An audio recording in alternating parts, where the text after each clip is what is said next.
Dia buka jalan saat tiada jalan, dengan cara yang ajaib dibukanya jalanku.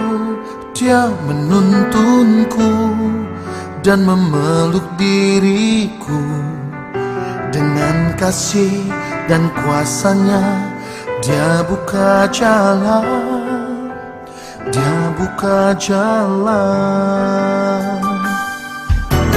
Dia buka jalan saat tiada jalan, dengan cara yang ajaib dibukanya jalanku. Dia menuntunku dan memeluk diriku, dengan kasih dan kuasanya Dia buka jalan, Dia buka jalan. Di belantara Dia tetap menuntunku, sungai di gurunku temui, langit bumi kan lenyap, tapi firman-Nya tetap. Saat ini Dia buka jalan, Tuhan pasti aja. Dia buka jalan saat tiada jalan, dengan cara yang ajaib bukannya jalanku.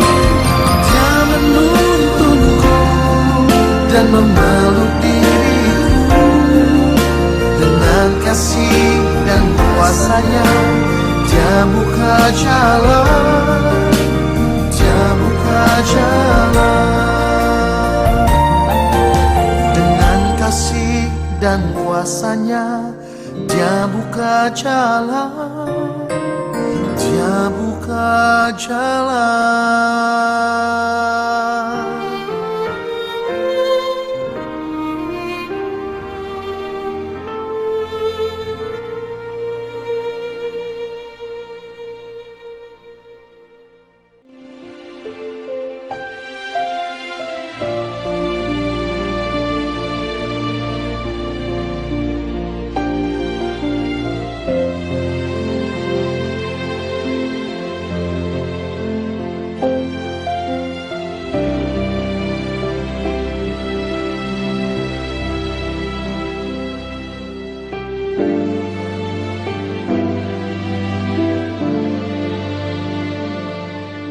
Engkau ada bersamaku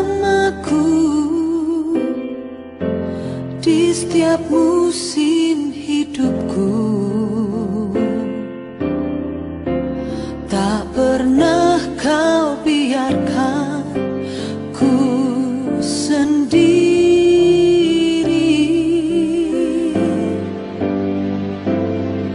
Kekuatan di jiwaku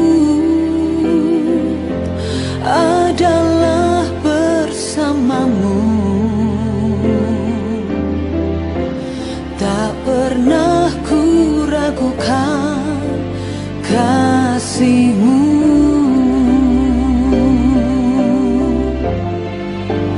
Bersamamu Bapa,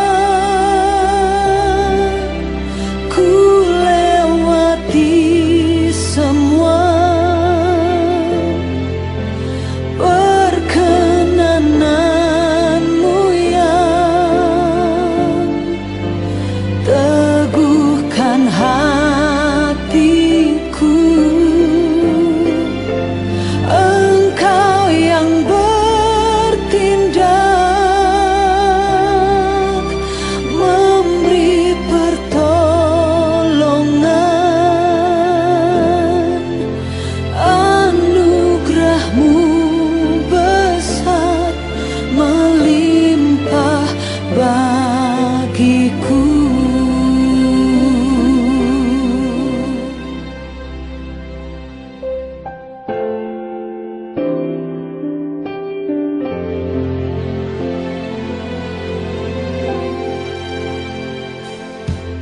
Engkau ada bersamaku di setiap musim hidupku. Tak pernah kau biarkan ku sendiri.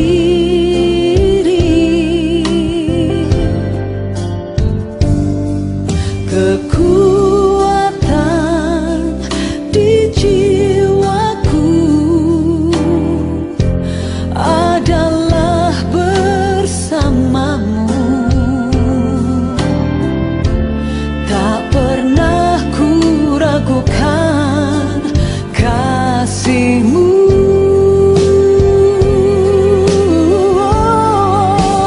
Bersamamu Bapa,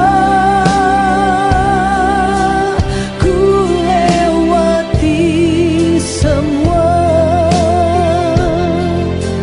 Perkenananmu yang teguhkan hatiku. Engkau yang bertindak, memberi pertolongan. Anugerahmu besar melimpah bagiku.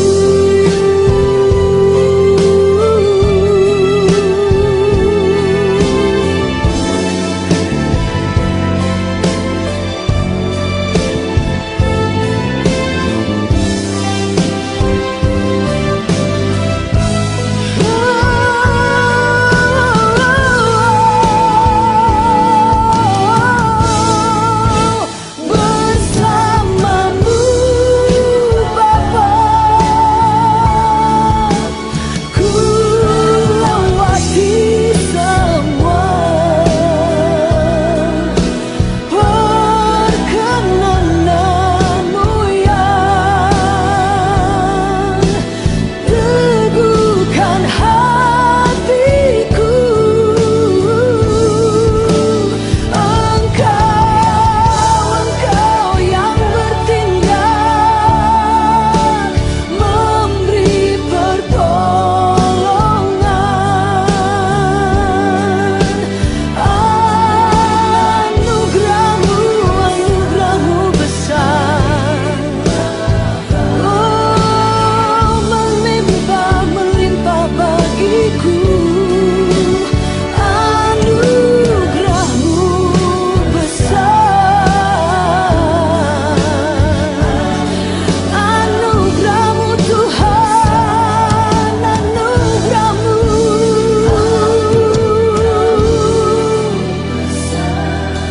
melimpah bagiku. Shalom saudara-saudara yang dikasihi dalam Tuhan Yesus Kristus. Kembali kita akan belajar bagian firman Tuhan bersama untuk Shine Bible Study setiap hari Rabu. Dan kali ini kita akan kembali melihat dari kitab Ayub. Kita ada di pasal yang ke-31. Dan ini adalah bagian terakhir dari pembelaan Ayub terhadap dirinya. Dan kita akan melihat apa saja yang dia ungkapkan, apa saja yang dia nyatakan di sana. Karena itu sebelum kita merenungkan firman Tuhan lebih jauh, belajar firman Tuhan lebih jauh, mari kita berdoa. Bapa di dalam kerajaan sorga, kami bersyukur untuk penyertaan dan kasih-Mu. Terima kasih untuk pemeliharaan Tuhan sepanjang kehidupan kami. Allah terus menunjukkan diri-Mu sebagai Allah yang setia. Topang terus dan bantu setiap kami ya Bapa. Kami akan belajar merenungkan firman Tuhan. Roh Kudus menolong menguatkan hati dan pikiran kami. Allah sendiri yang berbicara di dalam hati dan pikiran kami, menjelaskan apa yang menjadi maksud dan kehendak-Mu. Dan berikan kami kekuatan oleh Roh Kudus-Mu untuk kami boleh hidup di dalam ketaatan. Ini doa, ini permohonan kami di dalam nama Tuhan Yesus kami berdoa dan bersyukur. Amin. Saudara, kita akan melihat dari kitab Ayub pasal yang ke-31. Dan seperti yang saya katakan tadi bahwa kita masuk pada bagian terakhir dari pembelaan Ayub terhadap dirinya dari tuduhan dan kritik sahabat-sahabatnya. Nah, dalam Ayub pasal 1 kita telah melihat di sana dari awal pembahasan kitab ini bahwa Ayub dijelaskan sebagai orang yang tidak bercela, saleh dan jujur.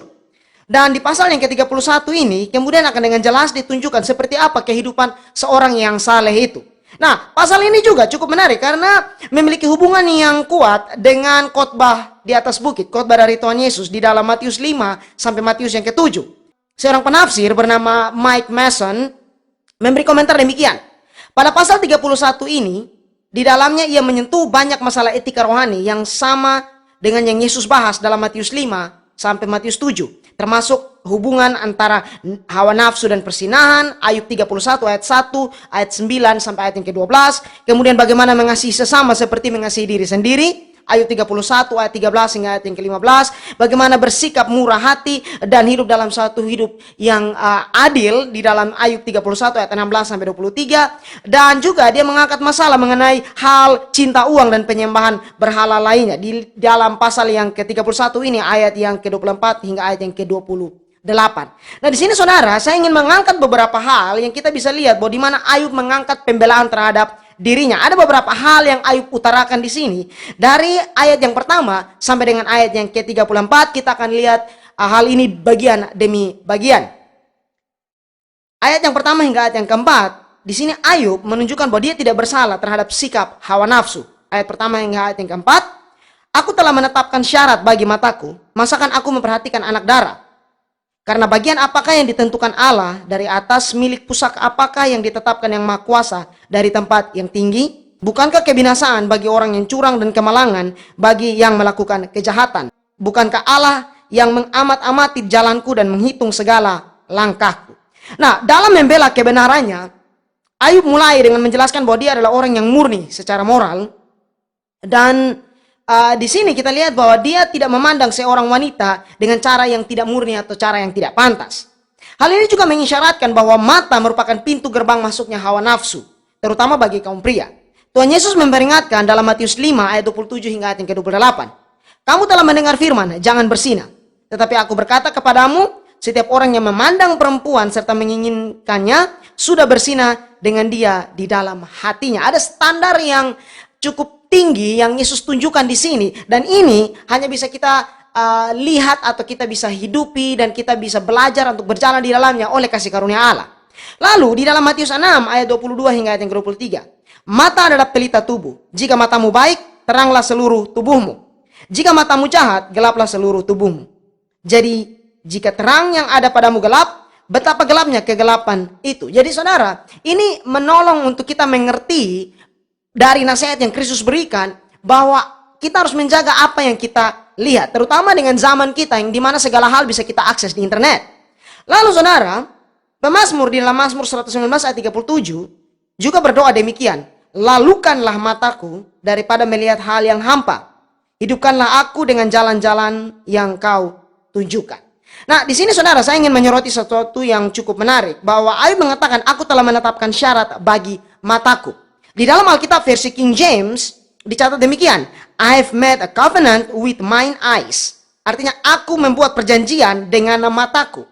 Bahwa kemampuan Ayub untuk mengendalikan dirinya terkait dengan hawa nafsu ini adalah dengan perjanjian yang dia buat dengan matanya. Dia seolah seperti berjanji atau bersumpah, berkomitmen dengan matanya sendiri bahwa dia tidak akan memandang seorang perempuan dengan cara yang berdosa.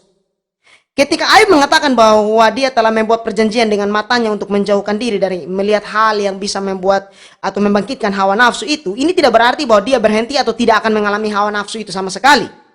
Apa yang dia maksud di sini adalah bahwa dia menolak untuk memelihara atau menolak untuk membiarkan pikiran yang kotor itu berdiam dalam hati dan pikirannya. Jadi dia tidak ada istilah kerennya mengindulge atau membiarkan pikiran-pikiran kotor itu bersemayam dalam pikirannya. Bahwa dalam konteks pengendalian diri Ayub dalam hal hawa nafsu ini, ia juga mempertimbangkan sifat yang merusak dari bagaimana saat orang membiarkan diri dipengaruhi oleh gambaran-gambaran dan pikiran-pikiran yang membangkitkan hawa nafsu. Sehingga dengan kata lain bahwa pornografi adalah sesuatu yang sangat merusak, baik mental, baik kerohanian kita, dan bahkan kehidupan kita. Pada saat ini, ada banyak faktor, baik itu biologis, budaya, ekonomi, sosial, dan terutama teknologi yang membuat jauh lebih sulit bagi seseorang untuk menjaga matanya untuk tidak memandang seorang perempuan atau lawan jenis seperti yang dimaksudkan oleh Ayub di sini.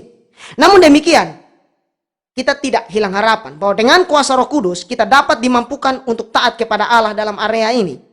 Dan ini adalah pengorbanan yang indah dan berharga yang kita buat bagi Tuhan. Cara yang tulus untuk mempersembahkan tubuh kita sebagai korban yang hidup dan berkenan kepada Allah. Dan agar kita tidak menjadi serupa dengan dunia. Dan Paulus mencatat ini di dalam Roma pasal 12 ayat 1 hingga ayat yang kedua. Menjelaskan kepada kita bahwa perubahan itu terjadi dalam pikiran kita. Dan kita perlu untuk mempersembahkan tubuh kita sebagai persembahan yang berkenan kepada Allah. Lalu saudara, di ayat yang keempat dikatakan bahwa bukankah Allah yang mengamat-amati jalanku dan menghitung segala langkahku. Bahwa dalam konteks pengendalian diri Ayub dalam hal hawa nafsu sangat membantu baginya untuk mempertimbangkan bahwa mata Tuhan tertuju kepadanya sepanjang waktu. Ini menjadi pengingat yang penting bagi kita bahwa Allah melihat kehidupan kita dari sejak kita lahir hingga nanti pada saat kita dijemput olehnya.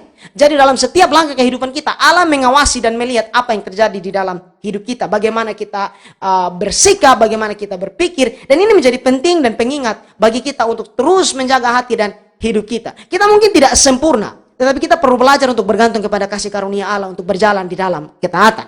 Nah saudara, hal yang kedua bahwa Ayub menunjukkan dia tidak bersalah dengan perkataannya. Ayat 5 hingga ayat yang ke-8.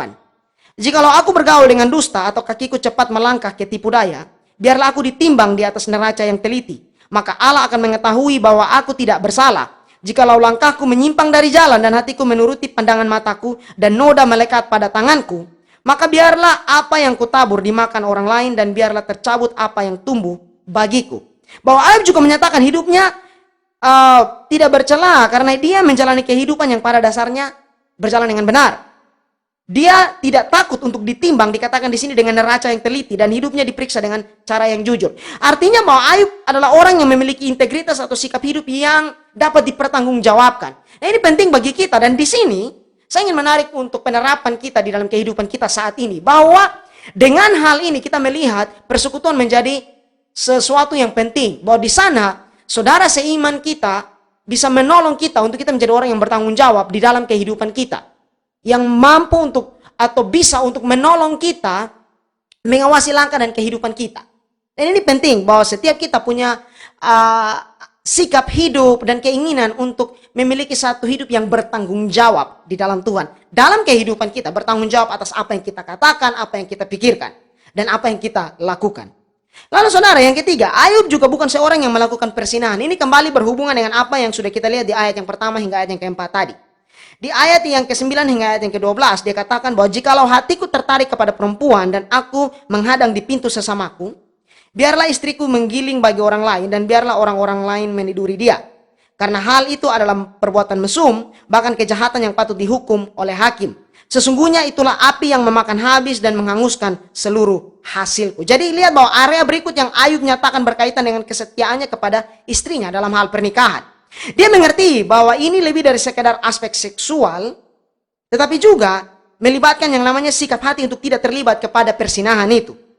Ayub menyentuh suatu kebenaran yang signifikan menurut saya, bahwa sangat mungkin untuk membiarkan hati seseorang itu terpikat oleh orang lain. Hal-hal ini terjadi karena pilihan yang kita buat.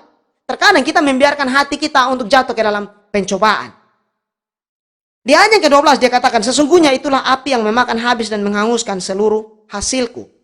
Ayub mengerti bahwa membiarkan hati terpikat oleh orang lain selain istrinya akan membawa hasil yang merusak dan menghancurkan dirinya sendiri. Dalam hal ini kita dapat melihat bahwa Ayub menyadari bahwa dia bisa tergoda untuk berlaku tidak setia, tetapi dia memilih untuk menolak godaan itu. Hal ini seperti yang Yusuf lakukan saat dia digoda oleh istri Potifar. Nah, ada suatu arahan praktis yang Rasul Paulus sampaikan di dalam 1 Korintus 6 ayat 18 hingga ayat yang ke-20. Dia katakan, jauhkanlah dirimu dari percabulan. Setiap dosa lain yang dilakukan manusia terjadi di luar dirinya. Tetapi orang yang melakukan percabulan berdosa terhadap dirinya sendiri. Atau tidak tahukah kamu bahwa tubuhmu adalah bait Roh Kudus yang diam di dalam kamu, Roh Kudus yang kamu peroleh dari Allah. Dan bahwa kamu bukan milik kamu sendiri. Sebab kamu telah dibeli dan harganya telah lunas dibayar. Karena itu muliakanlah Allah dengan tubuhmu. Ini menarik saudara, bahwa Paulus mendorong jemaat di Korintus dan bahkan untuk anak-anak Tuhan pada saat ini menjaga kekudusan hidup. Dan dia memberikan landasan teologisnya, yaitu mengingat bahwa sebagai orang percaya, hidup tubuh kita adalah bait Roh Kudus. Ini sesuatu yang menarik. Kemudian Paulus juga menulis dalam 2 Timotius 2 ayat yang ke-22. Gampang untuk kita ingat. 2 Timotius 2 ayat 22. Sebab itu jauhilah nafsu orang muda, kejarlah keadilan, kesetiaan, kasih, dan damai bersama-sama dengan mereka yang berseru kepada Tuhan dengan hati yang murni. Nah, menarik bahwa di dalam dua teks ini, di dalam 1 Korintus 6 ayat 18 dan 2 Timotius 2 ayat 22, kata jauhkan atau jauhi di sini artinya melarikan diri ke tempat yang aman. Melarikan diri. Ini yang Yusuf lakukan seperti saya singgung tadi. Bahwa ketika dia diperhadapkan kepada godaan itu, dia lari. Dia tahu bahwa ini adalah hal yang memikat dan bisa membuat dia jatuh. Penting bagi kita untuk punya pengendalian diri yang bagus, kepekaan yang baik untuk kita melihat hal-hal ini dan melarikan diri dari godaan-godaan itu. Terkadang banyak anak-anak Tuhan, banyak dari kita yang mungkin kita jatuh karena kita tidak melarikan diri dari godaan.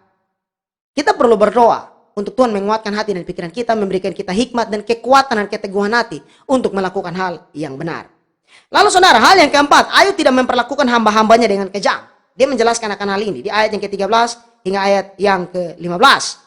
Jikalau aku mengabaikan hak budakku laki-laki atau perempuan, ketika mereka berperkara dengan aku, apakah dayaku kalau Allah bangkit berdiri? Kalau ia mengadakan pengusutan, apakah jawabku kepadanya? Bukankah ia yang membuat aku dalam kandungan membuat orang itu juga? Bukankah satu juga yang membentuk kami dalam rahim? Nah, saudara, Ayub melanjutkan penjelasannya di sini dengan memperhatikan perlakuan yang baik dan penuh kasih dari hamba-hambanya. Kebaikan seseorang itu seringkali paling baik ditunjukkan dengan bagaimana mereka memperlakukan orang lain. Katakanlah dalam tanda petik orang yang di bawah mereka atau bawahan mereka. Bukan bagaimana mereka memperlakukan rekan-rekan mereka atau orang yang lebih tinggi atau pimpinan mereka. Tapi bagaimana mereka memperlakukan orang yang bekerja bagi mereka atau orang yang mungkin mereka punya otoritas atas orang-orang itu. Nah, Ayub katakan di ayat yang ke-14, apakah dayaku kalau Allah bangkit berdiri, kalau ia mengadakan pengusutan, apakah jawabku kepadanya? Salah satu alasan memperlakukan hambanya dengan baik di sini oleh Ayub bahwa dengan dia mengerti, dia harus mempertanggungjawabkan kepada Tuhan atas setiap tindakan yang dia lakukan terhadap orang lain, termasuk kepada hambanya. Mengingatkan kepada kita untuk setiap kita akan bertanggung jawab kepada Allah terhadap apa yang kita lakukan, bagaimana kita memperlakukan orang lain. Ini perlu untuk kita lihat.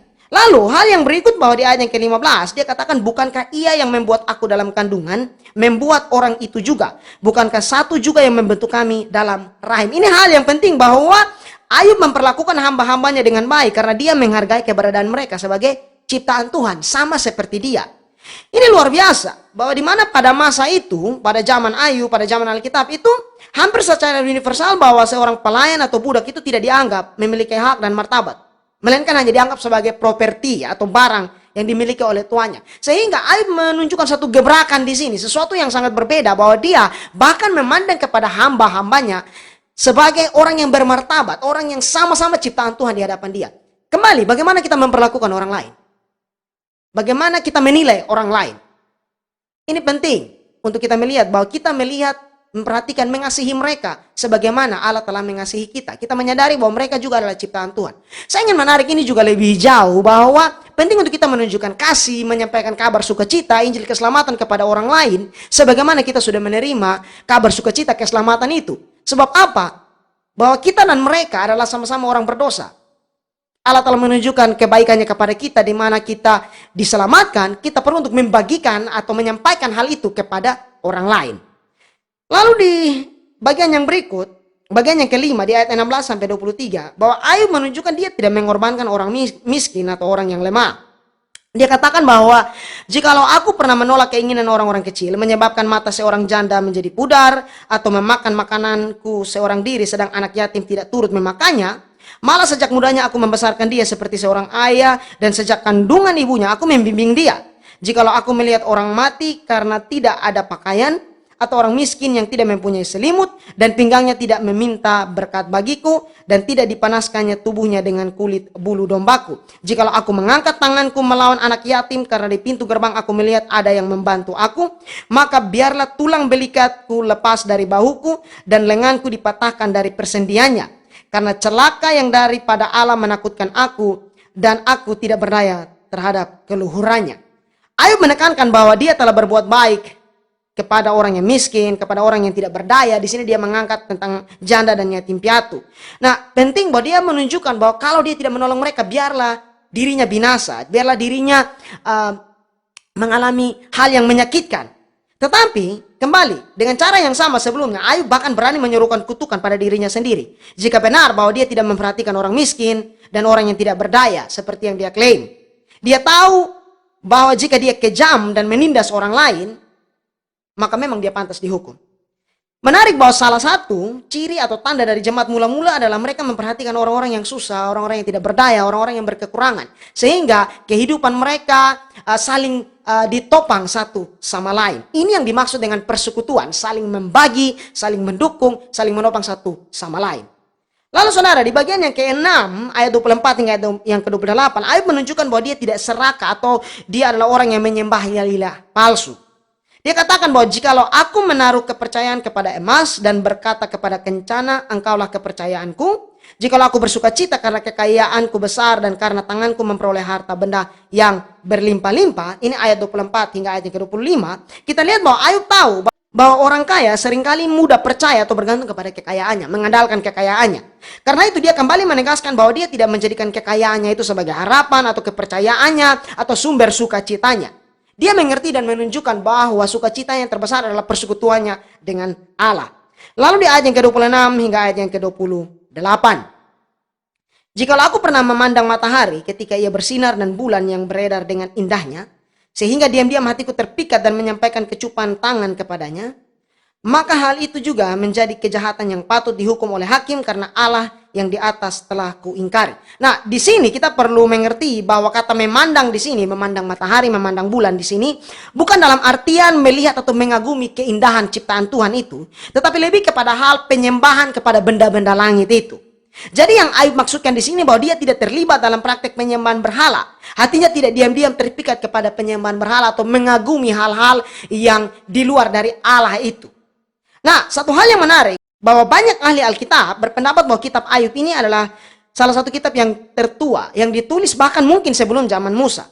Nah, oleh karena itu, bahwa ketika Ayub tahu bahwa penyembahan berhala itu adalah sesuatu yang salah, kita bisa melihat bahwa dia tahu ini dari pewahyuan khusus, mungkin dari Allah atau juga hati nuraninya. Nah, di sini dia tahu bahwa karena ada Allah yang benar, ada Allah yang hidup, yang bertahta di sorga, maka adalah pelanggaran yang layak untuk dihukum, untuk menyekali kuasa dan penyataan Allah dengan menyembah Allah lain. Nah, ini menjadi hal yang penting bahwa kadang-kadang penyembahan berhala ini kita perlu maknai dengan lebih dalam. Alkitab menjelaskan lebih jauh dan lebih luas mengenai hal penyembahan berhala ini. Mungkin pada saat ini kita tidak menyembah hal-hal yang seperti digambarkan dalam Alkitab, patung dan sebagainya. Tetapi saudara, bahwa kita perlu mengerti mengenai penyembahan terhadap berhala ini, kita bisa lihat dalam beberapa hal. Sesuatu bisa menjadi berhala saat kita merasa bahwa kita mendapatkan identitas kita dari hal itu. Atau juga sesuatu bisa menjadi berhala ketika kita merasa bahwa dengan itu kita bisa mendapatkan kebenaran kita. Sehingga semua kembali bahwa di mana kita mendapatkan identitas kita dan di mana kita tahu bahwa kita mendapatkan kebenaran itu. Jika itu bukan Allah yang dinyatakan oleh Alkitab, jika kita tidak menemukan itu dalam Kristus, maka kita sedang ada di dalam bahaya.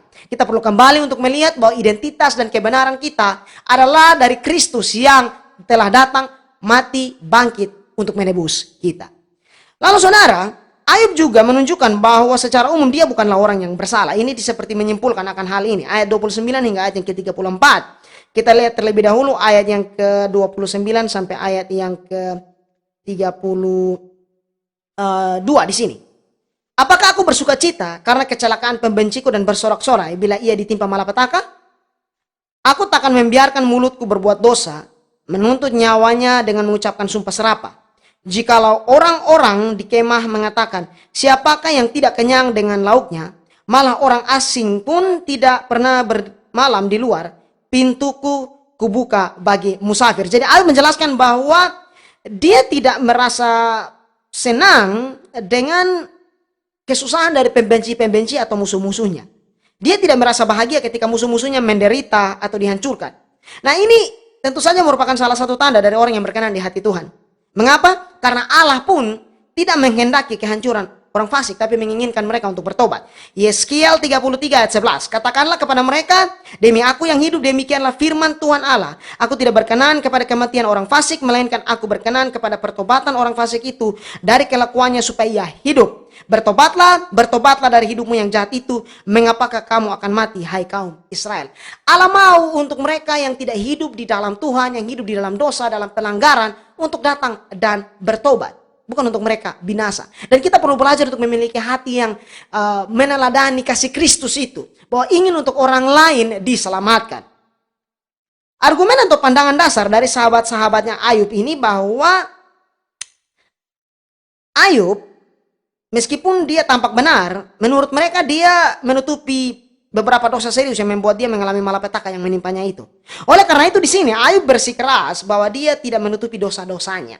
Dia membukakan segala sesuatu di hadapan Allah, menunjukkan bahwa dia adalah orang yang mau untuk berjalan di dalam kebenaran itu. Lalu saudara, di ayat yang ke-33 hingga ayat yang ke-34. Jikalau aku menutupi pelanggaranku seperti manusia dengan menyembunyikan kesalahanku dalam hatiku, karena aku takuti khayalak ramai dan penghinaan kaum keluarga mengagetkan aku, sehingga aku berdiam diri dan tidak keluar dari pintu. Maksudnya apa? Bahwa di sini Ayub menjawab tuduhan bahwa dia ingin menyembunyikan dosanya karena takut akan muncul di hadapan publik atau terbuka.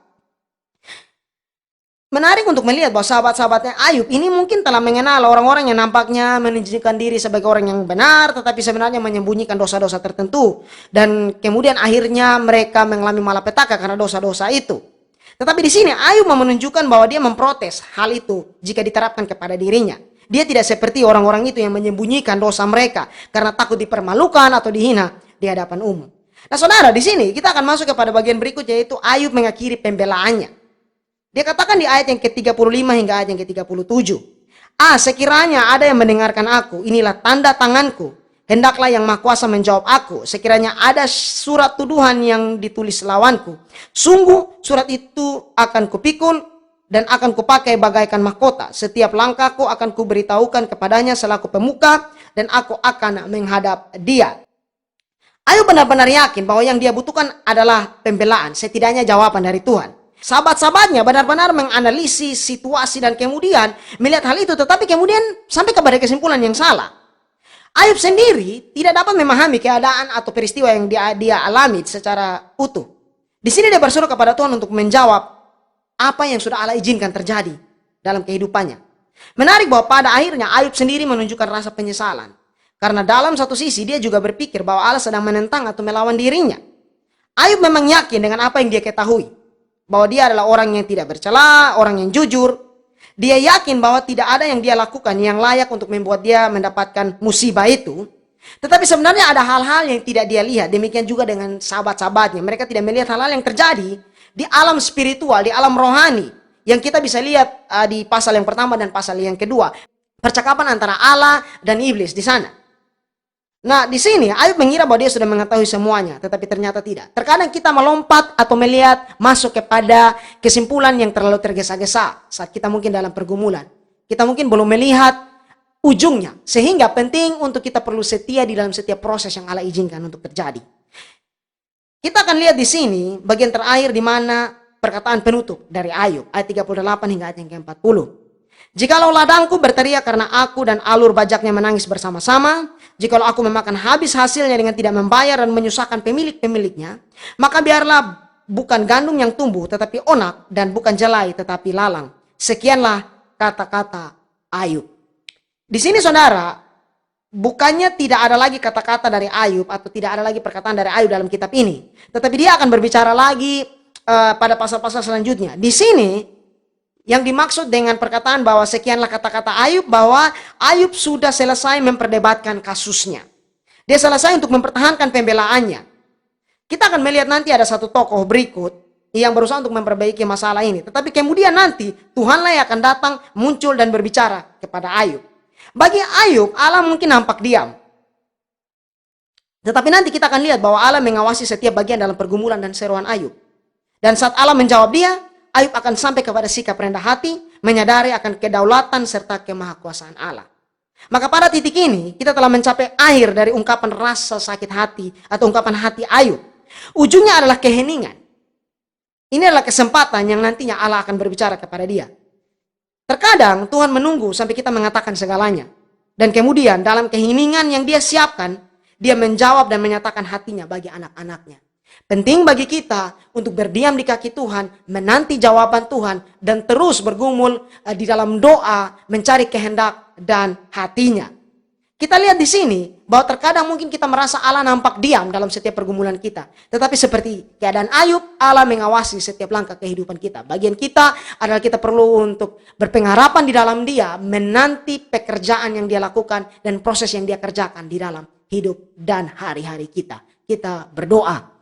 Bapa di dalam kerajaan sorga, kami bersyukur untuk penyertaan dan kasih-Mu, bersyukur untuk firman yang kami renungkan, bantu kami untuk mensyukuri akan setiap berkat dan hal-hal yang Kau kerjakan di dalam dan melalui kami. Bantu kami untuk melihat kepada hati-Mu dan juga menyadari akan kedaulatan dan kemahkuasaan-Mu, sehingga kami belajar untuk beriman dan bergantung kepada Engkau semata. Tuntun pimpin kami, sertai kami sepanjang waktu ini, di dalam nama Tuhan Yesus kami berdoa dan bersyukur. Amin.